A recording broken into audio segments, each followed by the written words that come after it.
المشكلة الحقيقية لما تيجي تتكلم مع حد وهو مغلق عقله ووجدانه، مش عاوز يشغل دماغه عشان يفضل على الضلال اللي هو فيه. اسمع الشماس رفيق. الحقيقة إخواننا المسلمين عندهم فكر إن السيد المسيح لم يصلب.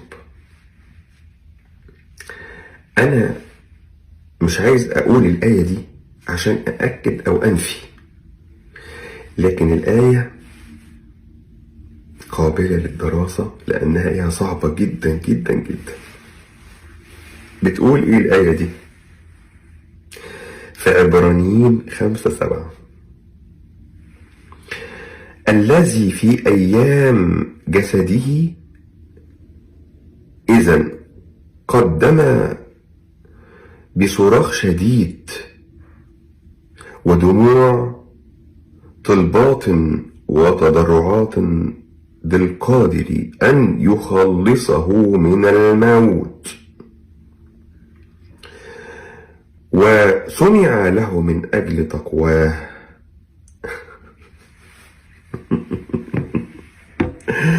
انتوا عارفين ان هو جسماني قبل ما يتصلب 3 مرات راح لله للآب السيد المسيح وقال له: إن أردت أن تعبر عني هذه الكأس. وصلى ورجع لقى التلاميذ نايمين، صحاهم ورجع تاني قال له نفس الصلاة، قال له: أعبر عني هذه الكأس، أعبر عني. ورجع ل3 مرات نفس القصة ونفس الطلب.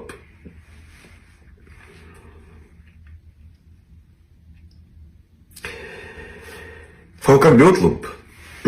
خدوا بالكم في حاجة كانوا بيشبهوها لنا زمان، قال لك ايه؟ زي ما اسحاق اتقدم للذبيحة هكذا السيد المسيح رجع حي. بس اسحاق ما ماتش، ما ذبحوش ابوه. خدوا بالكم من حتة تانية، المسيح كان غريب قوي. بيقولك كانوا مرة كانوا عايزين يمسكوه ويرموه من فوق الجبل، هو قدامهم اهو، هوب فجأة زاغ بينهم. لا، ازاي يعني؟ هو في وسطهم. السيد المسيح بيختفي، طبعا بيختفي، عمل تمويه، عمل اي حاجة، لان هو بيعمل معجزات. عماهم كلهم. ازاي هرب يا عم؟ ده كلهم شايفينه، كل الجموع دي اتعموا. مش هقول خفة يد بقى ولا حاجة، بس اربط اربط اربط اربط. اربط. هو ليه المسلمين عايزين يخلوا السيد المسيح حي؟ حتى يقول لك والمسيح الحي.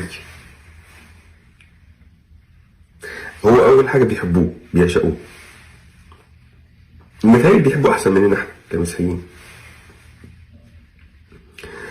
بس اربط الآية دي الآية دي كارثة، دي كارثة. بتقول انه بتأكد انه المسيح اتسمع ليه، سمع له من اجل تقواه. هو قاعد يصرخ ويقول لله ان يبعد، وفي نفس الوقت احنا ما نعرفش اساسا التفاصيل بالظبط. احنا ما نعرفش التفاصيل بالظبط. انا مش مع ان انا باكد ان المسيح اتصلب او ما اتصلبش، لا، انا ما اقدرش، هو انا شفت حاجه. بس انا بقول لكم هو ليه الموضوع بيبقى سبب حيره. وفي نفس الوقت انا يعني القران نفسه بيقول في شواهد تانية بتقول، في 3 آيات بتقول ان المسيح مات. متأكد، انا شفت. بس في مكان تاني يقول لك لا، ما ماتش. هو الله انقذه وصعد. زي ما مثلا في لغز غريب قوي، المسيح مات واتقبر وصحي، فلما قام من الاموات قام بجسد ممجد. كان يا باشا سمك وعسل، وانا اساسا ما اعرفش ايه هي العسل دي مع السمك. كان بيحل مثلا، معرفش، بس وداهم في ايه؟ ايه ده؟ يعني هيعمل بيه بعد كده ولا ايه بالظبط؟ هو جسده اتغير، ما بقاش جسد زي الاولاني، ان يروح يعمل حمام يعني، معرفش. بس بطرح اسئله ليكم، فتشوا، اقروا، شوفوا. انا بديك الخيوط، خيوط بدون اي احراج. ربنا معاكم. في رأيي أنا إن مشكلة أصدقائنا المسيحيين الحقيقية إن هو مش عاوز يفكر، مش عاوز يعمل عقله، ده فضلا آسف عن الجهل الديني اللي عنده. دي المشكلة الحقيقية. لو أعمل عقله في كتابه نفسه، لا، لن يثبت على المسيحية ساعة واحدة. لو شغل دماغه، المشكلة ان هو بيتربى على ان دينه اللي بياخده من بق الكاهن في الكنيسة حتى كتابه المقدس لا. طب حتى يفكر في الحاجة لا، اللي بقول لك عليه اعمله. انت عارف لما تتحكم في انسان كده ريموت، طب يا جدع ما انت عندك نص ديني، ما تشغل دماغك. طب ما تروح تتفقه في الدين، طب ما تروح تشوف تاريخ الدين، ازاي كتب الكتاب المقدس ده، امتى، طب مين اللي كتبه، طب تاريخ كتابه. لا مفيش. طب ليه مختلف؟ لا لا مفيش الكلام دوت. طب اغلب الطقوس اللي بنمارسها او كلها هي في الكتاب ولا ده اختراع؟ لا مفيش خالص، ما عندوش ده. حتى المسلم لما يجي يناقشه هو بيتعامل مع المسلم على انه لا هو غلط. يا ابني بس اسمع اسمع، يعني ازاي اله. اول حاجة التجسد ده مشكلة، يعني التجسد الالهي ينزل في رحم انسانة، وبعدين يتجسد، وبعدين عشان الصلب عشان ادم عمل خطيئة، يعني حوار سيناريو كده. الله سبحانه وتعالى قادر يغفر وقادر يعاقب، مش محتاج السيناريو ده كله. لكن تعالى بس نفكر كده بالعقل، ايه اللي يخلي اله يضرب، يبصق عليه، تقطع ملابسه، يهان، يتحط عليه تاج الشوك، يموت ليه؟ تقول لك عشان يفدينا. طب ما انت مش هو اله قادر؟ طب ما خلاص يفديك وخلاص، يرحمك وخلاص. طيب كل ده عشان يشيل الخطيئة. ما فيش خطيئة دلوقتي؟ يعني انتهت الخطيئة من البشرية خلاص؟ ما فيش بشر بيعمل خطية دلوقتي؟ يا جدع فكر بس، شغل دماغك شوية، هتعرف ان انت اتحطيت في زاوية وبدأت تتعامل معاها ولغيت دماغك تماما. لو فكرت شوية هتعرف ان الدنيا لا لا لا مش ماشية كده خالص. يا عم كل العقائد المسيحية او اللي مبني عليها المسيحية اقعد فكر فيها. ليه الفداء؟ ليه الصلب؟ الخطيئة نفسها، هو ربنا ادم يغلط البشر كلها تتعاقب ليه؟ ولا ينزل ابنه يتعاقب ايه؟ يعني افهم بس افهم. وربنا ملوش الا ابن واحد ولا ليه 100 ابن؟ طب اشمعنى ابن واحد؟ يعني اقعد فكر كده، كلام لا يدخل العقل ولا الوجدان، والله سبحانه وتعالى لا ينزل علينا شرع ولا دين ولا يأمرنا بقبول كلام لا يدخل العقل والوجدان. ما كانش خلق لنا العقل ولا الوجدان ده، ربنا خلق لك عقل ووجدان يتوازى مع اوامره عشان تقدر تنفذها. فكر بس ثواني كده تعرف ان الدنيا ايه، مش زي ما انت شغال. ربنا يهدي الجميع. الحمد لله على نعمة الاسلام وكفى بها نعمة. اللهم صل وسلم وبارك على سيدنا محمد. هسمعك حاجة غريبة وعجيبة. بص انا بقول لك المسيحية لا يقبلها العقل ولا وجدان، يعني بالمسيحية الحالية. اسمع اسمع الاول. بيقول الناسوت كان فين قبل التجسد؟ والسؤال ده اتسأل لقداسة البابا، وبيتسأل كمان من الأطفال. طفل في سنة 5 ابتدائي ومش فاهم، لا ممكن نبسط له الإجابة. الناسوت ما كانش له وجود قبل التجسد. الناسوت بدأ في جسد العذراء مريم، يعني المسيح داخل العذراء أخذ منها وعمل لنفسه ناسوت. قبل اللحظة اللي دخل فيها المسيح بطن العذراء كانش عنده ناسوت. فلما أسأل كان فين الناسوت قبل التجسد، ما كانش فيه ناسوت. لأن لو في ناسوت قبل التجسد يبقى العذراء ما اديتش المسيح حاجه، هو جايب معاه ناسوت معاه من السماء. لكن كان في الابن الابن الكلمة اللي هو اللاهوت، أه. اللاهوت كائن منذ الازل. وهذا الابن اللاهوت ده هو اللي دخل بطن العذراء، وبقدرته اللاهوتيه لان هو الله الخالق قدر يعمل لنفسه هذا الناسوت بدون ما عذراء تكون متجوزه. فبالتالي هو اخذ ناسوت من العذراء. صحيح. بالنسبه لبتاع سنه 5 ابتدائي ده ممكن افهمه حاجه. هو دلوقتي لابس قميص، هو موجود الاول ولا القميص الاول؟ هو. طب القميص ده كان موجود فين قبل ما انت تلبسه؟ يقول لي ما كانش موجود، ده انا لسه مشتريه. ايوه. اذا قبل ما يتعمل القميص ما كانش في قميص. لاحظ بس ان لا يستطيع احد شرح فكرة في المسيحية الا من خلال امثلة لا تتطابق مع الفكرة اللي بيشرحها. اي مثال كده ربما ينخدع به بعض السذج او عديمي الثقافة، لكن النقطة الجوهرية بيقول لك ان الناسوت ما كانش موجود قبل التجسد، برغم اصلا ان القاعدة الاصيلة في المسيحية الناسوت لا يفارق اللاهوت طرفة عين. كل شيء وعكسه، كل شيء وعكسه في المسيحية.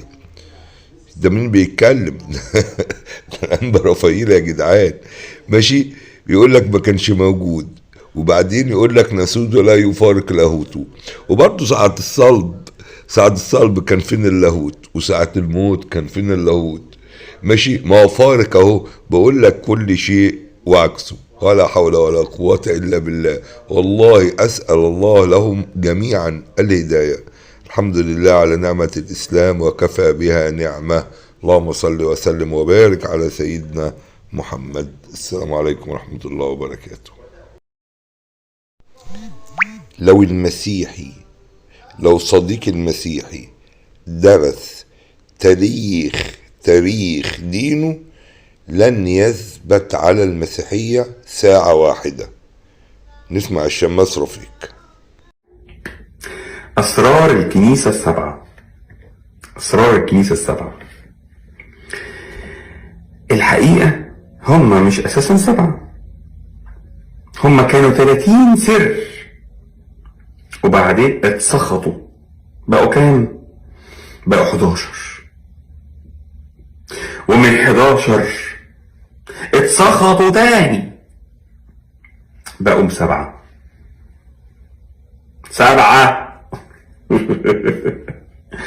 لا وايه، ويقول لك ايه، انتوا عارفين يا جماعه مين اساسا اللي وضع ال7 اسرار دول؟ مش الكنيسه المصريه خالص، ده حصل في فرنسا. يعني ده نقلا من الكنيسه الغربيه الى الكنيسه الشرقيه. هم اللي وضعوا اسرار الكنيسه، واخر ما توصلوا له من 30 بقوا 7. اقروا دي. في مجمع فلورنسا سنة 1439 تقرر بقانون ان الاسرار الكنسية هي 7، وتبعه ايضا مجمع ترينت 1545 ل 1563 ميلادية، حيث وضعت في هذا المجمع تحديدات منهجية للاسرار الكنسية. وفي الكنيسة الشرقية نقلا عن الغرب. اي حد بقى يفشر ويضحك عليكم يا حلوين ان الارثوذكس المصريين اللي حاطين ال7 اسرار، قول له روح اتنيل على عينك وعلى اللي جايبينك، ده انت كذاب. روحوا ابحثوا بقى اللي انا بقوله ده اهو، ابحثوا على النت شوفوا. طب انا اقول لكم على حاجه، يعني فرنسا كده هي اللي حط ال7 اسرار. حلو الكلام، اسقف في فرنسا. طيب هي ايه الاسرار دي؟ الاسرار الكنسيه: سر المعموديه، سر الميرون، سر التناول، سر التوبه والاعتراف، سر مسحه المرضى، سر الزيجه، سر الكهنوت. طيب انتوا عارفين اساسا القانون في مصر، القانون، المحاكم، تشريع فرنسي، نابليون بونابرت.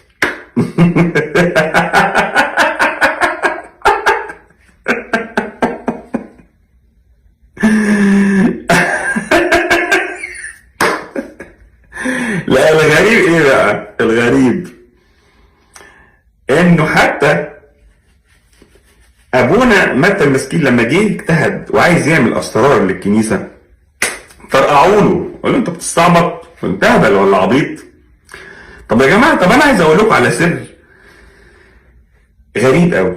الاسرار اساسا كلها بتاعت الحياه دي كلها اسرار، ولا اقتصرت على سر ولا 2 ولا 10 ولا 20 ولا 100 ولا 1000. ده في سر غريب قوي قوي لو انتوا فكرتوا فيه دماغتكم دي تضرب. ايه هو بقى؟ سر الهوى. سر الهوى يعني ايه سر الهوى يا واد؟ انت يا مجنون انت يا جماعه. دلوقتي انا لما بقعد افكر مع نفسي بقول ايه؟ ما انا بحب اتامل.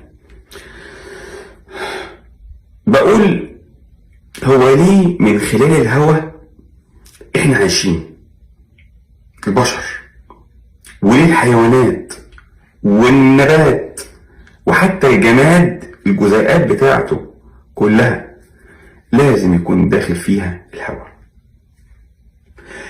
ليه الهوى احنا ما نقدرش نمسكه وما نقدرش نشوفه، لكن فيه نسمة القدير اللي بيعطي الحياة لكل حاجة من اللي انا قلتها. بيعطي الحياة للبشر والحيوان والنبات والجماد. ده سر اهو، ده اعظم الاسرار. ان الله مش كان بيقول حتى في التوراة بيقول ايه؟ وكان روح الله يرف على وجه المياه. ما هو الآية دي روح الله يرف على وجه المياه. الله يملأ الكون كله، فالله موجود في كل حاجة. فنسمة الروح القدس، نسمة الله القدير موجودة في كل الهوى، هي دي اللي بتدينا الحياة. فأنا عايز أقول لكم ما تصدقوش قوي إن في حاجة اسمها أسرار، دي نصبايا. ده أساسا عبارة عن برواز بيحطوه عشان يقول لك إيه؟ دي هوية الكنيسة. فهمنا ولا ما فهمناش؟ يعني مفيش حاجة اسمها سر اعتراف، مفيش حاجة اسمها سر الكهنوت، مفيش حاجة اسمها سر القهر الجواز. او لو واحد ما اساسا ما دخلش الكنيسه وما اتجوزش جوه الكنيسه ولا جوه الجامع هيزنوا. لا طبعا، مين قال الكلام الفاضي ده؟ الكلام ده مش موجود. حبيت بس اوريكم، وروحوا شوفوا يا جدعان انا بقول ايه، ودوروا على النت. شكرا.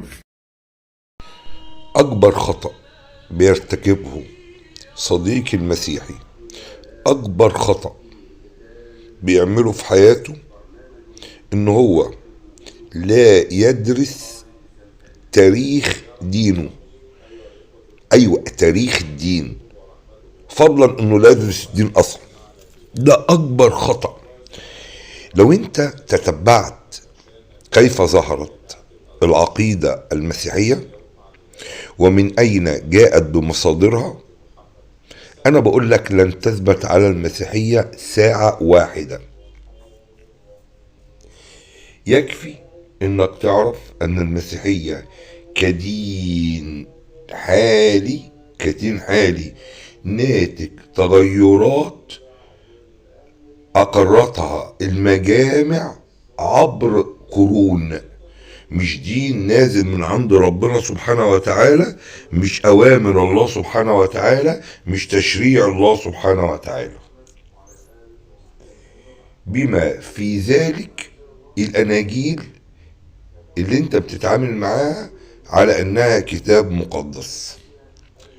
ممكن لو هو يؤذيك الحال وعشت 200-300 سنة يعني تلاقي مسيحية تاني، بعد 200-300 سنة تلاقي مسيحية تالتة، بتتغير وتتطور وبتاخد شكل البيئة او المجتمع او الظروف اللي هي فيها.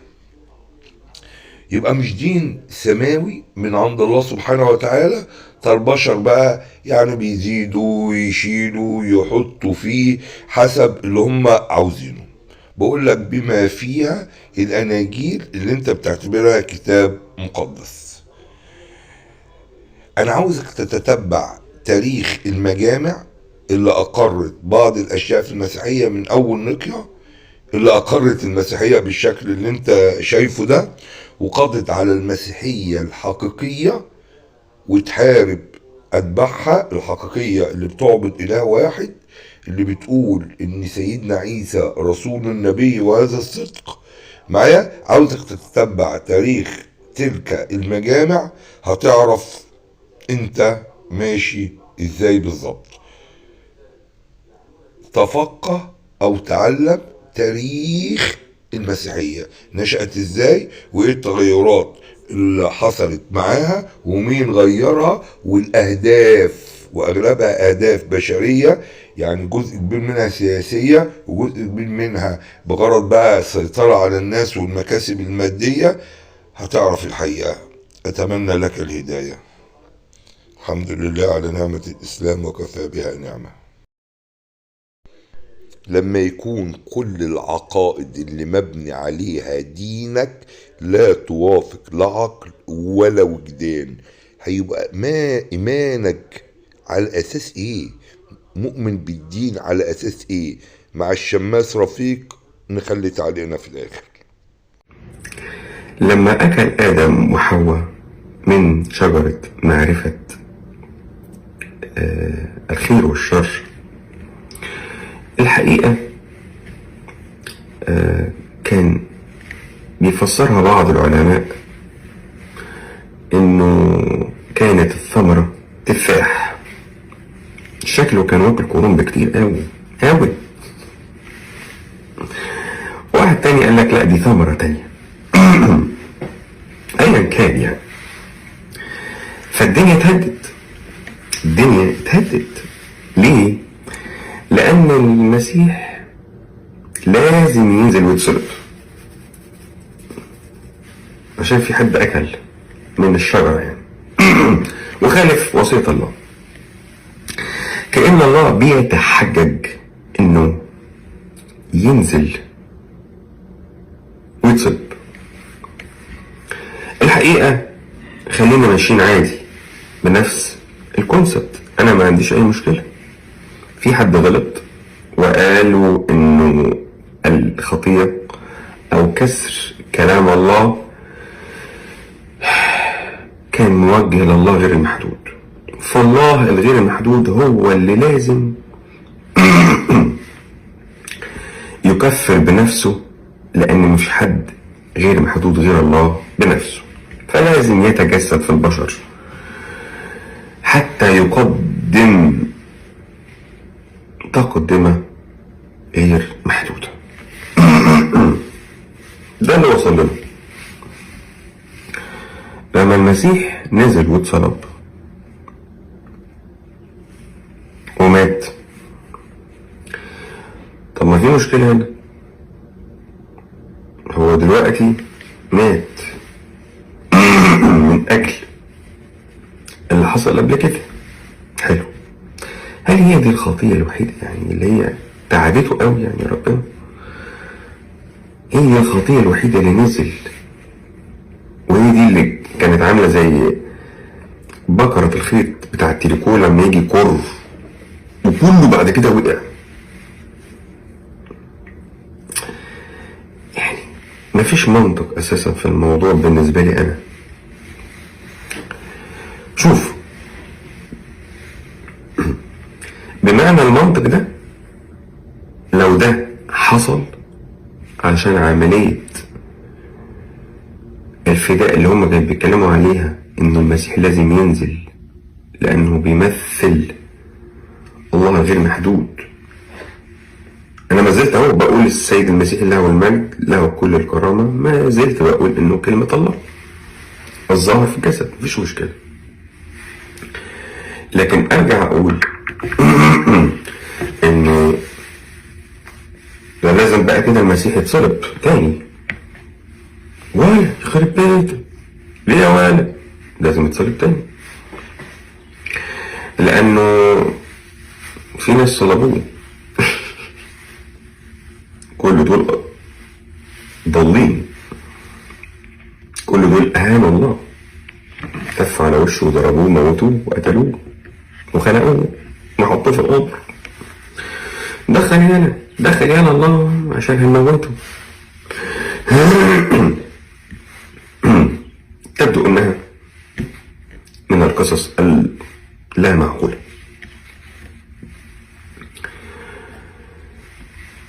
الغريب بقى في الهطل بتاع الكنيسة الأرثوذكسية والكاثوليكية. الهطل، عارفين الهطل؟ الهطل والهبل والتخلف. يقوم يعمل لك ذبيحة، هو خلاص المسيح مات على الصليب مفيش مشكلة، يقوم يصلب لك المسيح كل يوم. مش بس كده، ده انت بتلاقي 30,000 قداس متأمين في نفس اليوم. في مصر في كنيسة العذراء في فيصل مش عارف ايه، واحد بيقطع المسيح موت كلهم يلا عشان ناكله عشان يغفر لنا خطايانا. وهناك مش عارف في الجيزة، وواحد تاني في الشيخ زايد، والتاني كله موت المسيح عشان ناكله ويتغفر لنا. كلت يالا كلت. وهناك في ألمانيا وسويسرا والبرتغال واليابان وكل الدنيا نازلين هادي وموت في المسيح. موت يالا موت، ده المسيح طفل في الصينية، موت يخرب بيت امك، موت يالا اصلبه. كأننا احنا بنصلب السيد المسيح كل يوم. غلط. عشان كده السيد المسيح غلط انه قال كلوا هذا جسدي. ما كانتش نافع معاكم الامثال، كانت شورى ما يعلم بها لربنا. بيقول لكم كلوا كلامي واشربوا تعاليم. بتنيلوا وتهببوا ايه على اللي جايبين اهلكم؟ يخرب بيت ابو اللي جايبينكم. ايه دي كل يوم عمالين تقولوا هنموت ونذبح وناكل كلنا، ناكل الله. واحد يجيب لي حته عيش وتطلع من الفرن عامله كده ملدنه احيانا احيانا تكون مسكعه ويقول لك هو ده الله، كل يغفر لك. خلاص كده بقينا خلاص مغيرين. لا وايه والغريب، دكاتره ومهندسين وعلماء ذره وبتنجان. اديني ايه دي؟ هو ده بيغفر ايه؟ بيغفر خطايا؟ حته العيش دي بتغفر؟ احد معارفي حبايبي اصحابي يعني احد الرهبان يعني احد الرهبان خد حتة منه الجسد وراح حطها في القلاية، عفنت بقى فيها عفن مولد، كانت معفنة ودفسها في النبيت يعني. طيب ما تيجي نظبط الإطار بتاع المسيحية، ما تيجي نقول زي ما أنا قلت قبل كده السيد المسيح إنسانا كاملا وولد بدون خطية. يا عم ماشي يا سيدي، جاء ليكون مثالا كاملا للإنسان الكامل الذي رضى الله به. هو قال كده فتاي، أنا ما قلتش، هو قال فتاي اللي أضع روحي عليه ليكون الذي مسحه الله، مسحه الله. لكن الخطر اللي بيحصل على مستوى العالم كله عمال بيقتل المسيح، يحطه على المذبح ويرجعه كل الطقوس القديمة، وعمالين بيضحكوا على الناس. كل يالا انت وهو يالا، كل ربنا يالا، كله اصل بيغفر. هقول لكم على حاجه. في واحد كان بيزني مع واحده. انا اسف ما كانش بيزني، بيتحرش بيها. يعني ماسك بقى وتقفيش وبوس والحاجات زي كده في الاعتراف. فالمهم ايه، بيقول للبت ايه، ده الكلام وصلني انا رسمي من البيت نفسه، من بيت البت، بيت البنت. هي كانت تروح تقول له ما على طول كل اللي بيحصل لها، انا حصل لي كذا كذا النهارده في الاعتراف.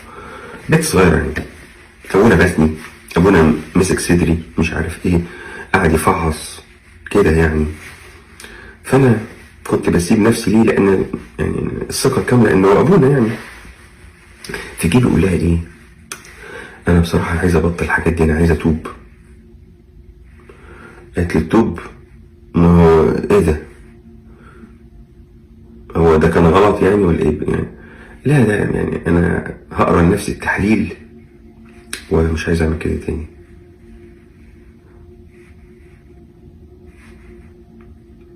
هو مطمن ان حته العيش اللي بتخش بقه دي بعد ما يقول انا مش هكرر الموضوع ده تاني اتغفرت له خطيته.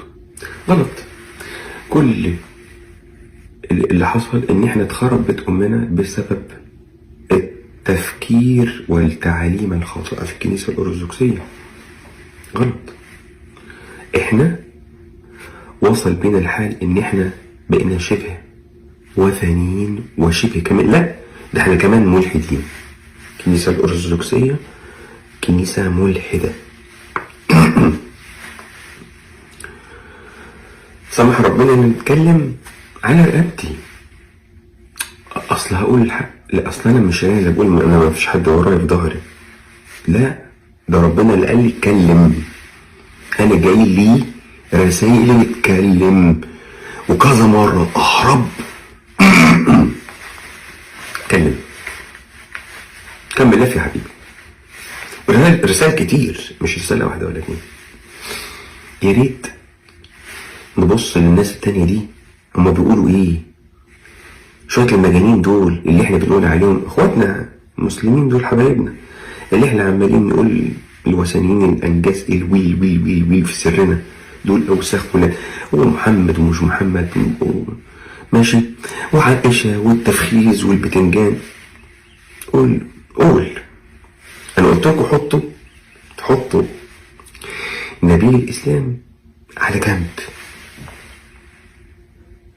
ادام ده اللي تعبك قوي، واقرا وشوف هما بيفكروا ازاي داخل القرآن.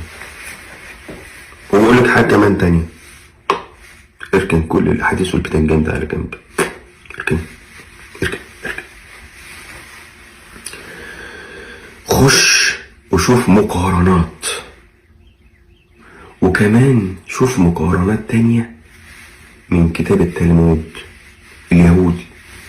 اوعى تقف بس عند القرآن بس، فتش اجري شوف الموضوع في ايه. شوف كمية التحريفات اللي تمت عندنا، مصايب سودة. ارجو ان انا اكون وصلت لكم مفهوم الصلب. احنا كده محتاجين بالصلاة على النبي. المسيح ينزل يصلب تاني، ما هم صلبوه، في ناس بقى صلبته. تعالى بقى عشان العيال دي غلطت في حقك يا باشا يا معلم، اصلبه تاني. فممكن بقى الارثوذكس يقول لك لا اصل مش هنقدر نصلبه تاني. ليه؟ ما هو قال لنا انفخوا في الجسد ده، الخبزه دي هتتحول لأنا. طب وهل شويه مجانين عندنا 3 4 5,000 مسيح في نفس اليوم بيتقطع ويتنفخ فيه المسيح نفسه كامل، الله كامل، عمالين نهري فيه ونفخناه وكلناه ودخلنا الحمام نزلناه. يا شوية معاتيه. اتكلمت قبل كده وقلت شوف الله اللي في القلب ده، انت عرفته ولا ما عرفتوش؟ بطل هطل انت هو، بطل هطل. اعتراف ايه وزفت ايه وبتنجان ايه؟ اعترفوا بعضكم بعضا بالزلات. انا غلطت في واحد صاحبي فلان، انا اسف، انا غلطت فيك، اعتذار ليك، معلش سامحني. خلصت القصه. لحد الان المسيح خد اعترافات تلاميذ ولا رسل ولا حتى بني ادمين. شكرا ورب. من أين جاءت عقيدة الفداء؟ آدم ارتكب خطيئة، ماشي، يتحاسب بقى آدم. لا، الخطيئة اللي عملها آدم خطيئة غير محدودة، حاجة غير محدودة. طب ماشي، نعمل ايه؟ لازم يكون كفارة هذه الخطيئة تساوي الخطيئة. طب نعمل ايه طيب؟ يقول لك الكفارة لازم تبقى غير محدودة. طب الحل يتجسد الله، حاشا لله، في صورة ابنه. بص الكلام، بص الكلام اللي ينقطق، يتجسد الله في صورة ابنه. طب ربنا لما تجسد في صورة ابنه، يعني الاب لما تجسد في صورة الابن، الاب بقى راح فين؟ لا لسه موجود. طب مين اللي تجسد؟ لا هو الاب. شايف الكلام؟ يعني حاجة تنقط.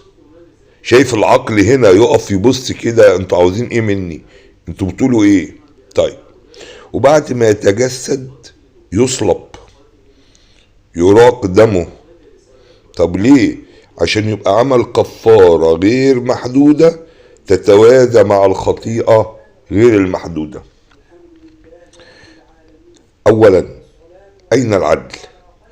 حاشا لله، بس بنتكلم بالمنطق بتاعهم. اين العدل؟ لماذا يكفر الابن عن خطيئة آدم؟ يعني أين العدل؟ ثانيا، لماذا كل هذا السيناريو؟ ليه أعمل سيناريو كده؟ ما هو الله هو الملك، يقدر يغفر ويقدر يعاقب من غير كل هذا الفيلم الطويل. ثالثا، هل انتهت خطيئة البشر بهذه الكفارة؟ يعني احنا كده خلاص مفيش يعني خطايا تاني، البشر بطل خطايا؟ رابعا، هل يعقل ان الله مالك الكون يتجسد في صورة انسان يولد من رحم امرأة، يرضع، يمرض، ينام، يأكل، يبول، يعني ثم يضرب ويهان، يبصق عليه، تمزق ملابسه، يصلب من عباده؟ ده كل ده من عباده. يعني فين بقى العقل؟ وسبحان الله لا تجد وصف أصدق من وصف رب العزة الضالين. الضلال تغييب العقل، تغييبه. لا ضلال في وجود عقل يفكر، تغييب العقل. عقيدة مستحيل توافق العقل. ده احنا بنتكلم على عقيدة الفداء. عقيدة الفداء، آدم أخطأ يحاسب آدم، يعفو عنه الله يحاسبه، هو له الأمر كله. لكن واحد يغلط التاني يتحاسب؟ يعني بص، انت بتنفي عن الله، حاشا لله، بتنفي عن الله العدل، ثم بتنفي الرحمة. يعني هل يخطئ إنسان فيتم حساب الابن؟ طبعا حاجة مستحيلة. ولو فكرت في بقية العقائد المسيحية بهذا الشكل هتعرف ان ولا عقيدة واحدة تثبت امام العقل ولا الوجدان. تقول لي ما هو العقل ممكن يفكر غلط والوجدان ساعات يبقى فيه هوى، انا موافق. ولا عقيدة واحدة يثبتها نص، يثبتها نص. كمان المشكلة الأساسية اللي شايفها في العقيدة المسيحية واللي سمحت بكل تلك المهاترات، يعني ان النصوص مترجمة. يجب على المسيحيين ان هم يتعلموا اللغة الأصلية اللي كتب بها الأناجيل، اليونانية أو العبرية، ويتعاملوا بيها. يجب. واحد مسلم يقول لي يا ابني ما هو النص الأصلي أصلا محرف. أقول لك ما هو يعني لما بيترجم للعربية بيتحرف المتحرف، يعني نسخ من نسخ من نسخ من نسخ. كمان لازم الصديق المسيحي يرجع امتى كتبت الأناجيل، امتى. ده انت هتندهش لما تعرف ان كتبت الأناجيل في القرن الثالث، يا عم بعد 300 سنة، بعد 300 سنة. وهتندهش ان كتبت الأناجيل مجهولين أساسا، وهتندهش ان في أصفار في الكتاب المقدس كتيرة الكتبة مجهولين. السفر يبقى باسم واحد وهو ميت في السفر، كتبه ازاي وهو ميت؟ وموال طويل جدا.